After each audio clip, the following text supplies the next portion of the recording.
Joining us now, Shermichael Singleton. He's a Republican strategist, and Molly Jong-Fast, a special correspondent for Vanity Fair and host of the Fast Politics podcast.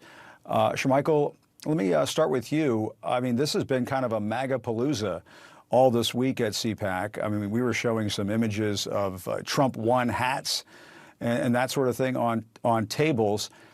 And you look at the recent polls, I mean, he's really out in front in almost every poll of the Republican field. I know it's very early, but he won this CPAC straw poll. Is there anything really standing in the way right now at this point of Donald Trump securing the Republican nomination, do you think? I mean, I think one thing to be concerned about, Jim, and thanks for having me, is potential litigation against a former president.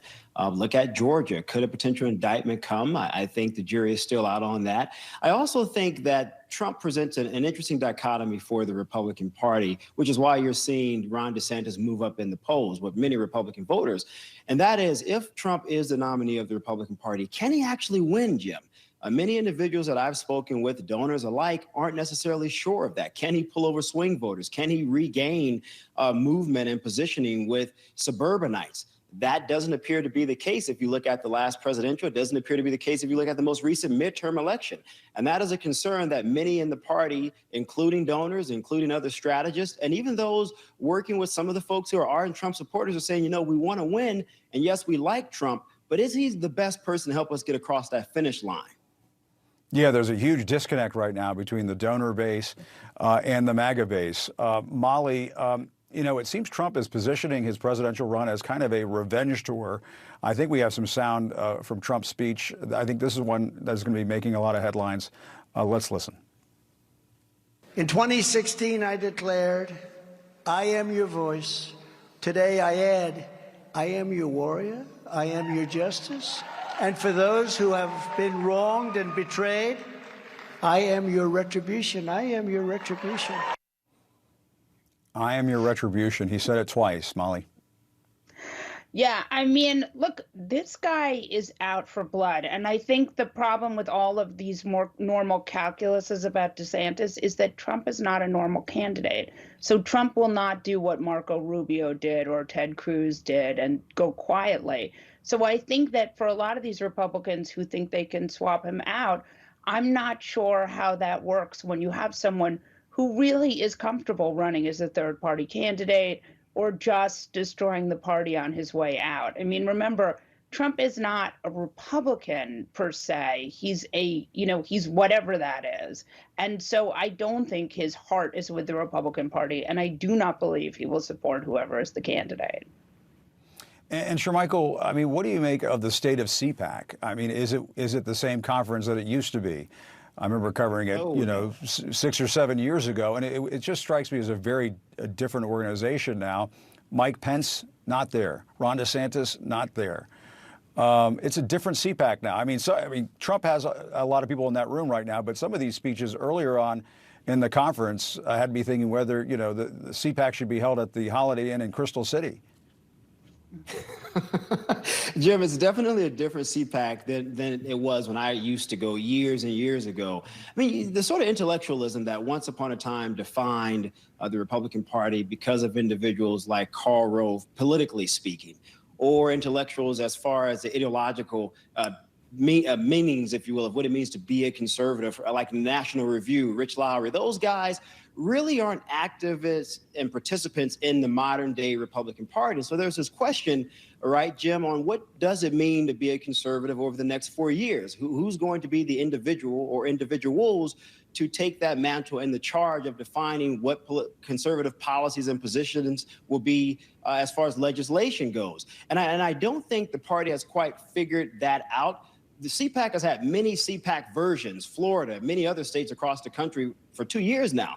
And if you look at the crowd, it's a very low, it's a dim crowd. And I think that's indicative of the fact that many in the party are trying to figure out, where do we go after Trump? Do we stick with him, or is it time to move on? And as a strategist, and you're looking at the numbers, I would probably say, Jim, that it is time to move in a new direction, or the party risks a repeat of Trump versus Biden in 2024.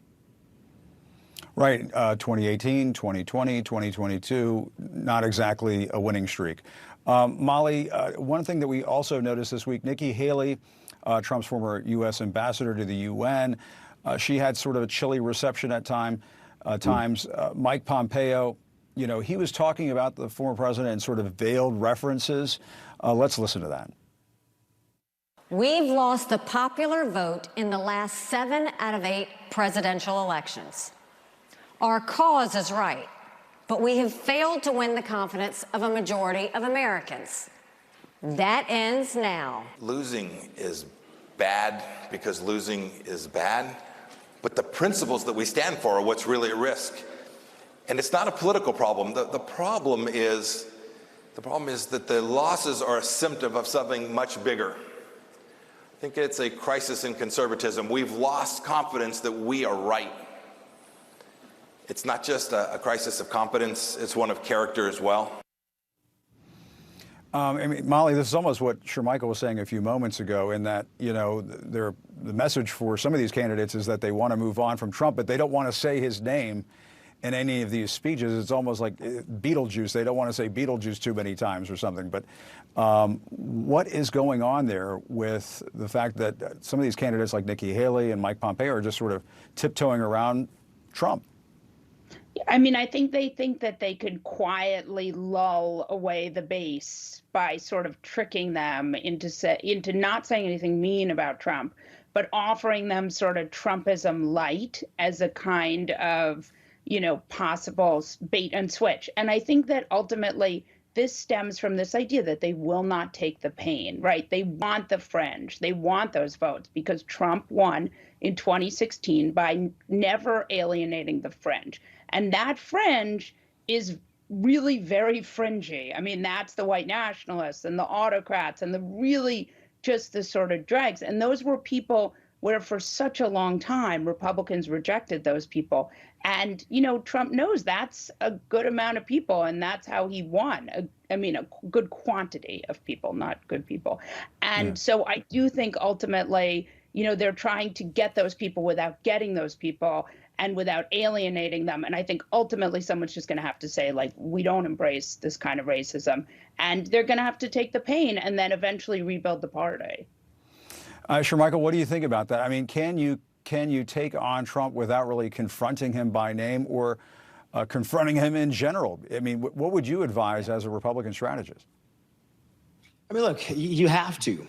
Now, you clearly would risk not being a competitive individual running for the Republican nominee, or nomination, I should say, but you have to. I mean, Pompeo is right when he argues or made the statement about conservatism. I think the problem, however, and I don't want to get philosophical here, but the party has really sort of become a nationalist populist party. And I think that there is room within the American populace, generally speaking, for conservatism in the traditional and classical sense. But I think that's far removed. I think when you look at many of the struggles that a more diverse country is presently dealing with and facing, what's the conservative answer, Jim, to many of those questions? What's the conservative answer to police reform? The conservative answer to education? The conservative answer to infrastructure or climate change? Those things no longer intellectually exist the way they once did in the past. And so I think that's the problem that the Republican Party is having in its inability to target and reach Americans beyond its base. And that is what's going to be necessary mathematically in order for the party to be competitive in federal elections. And Molly, lastly to you, I mean, is Donald Trump Joe Biden's superpower?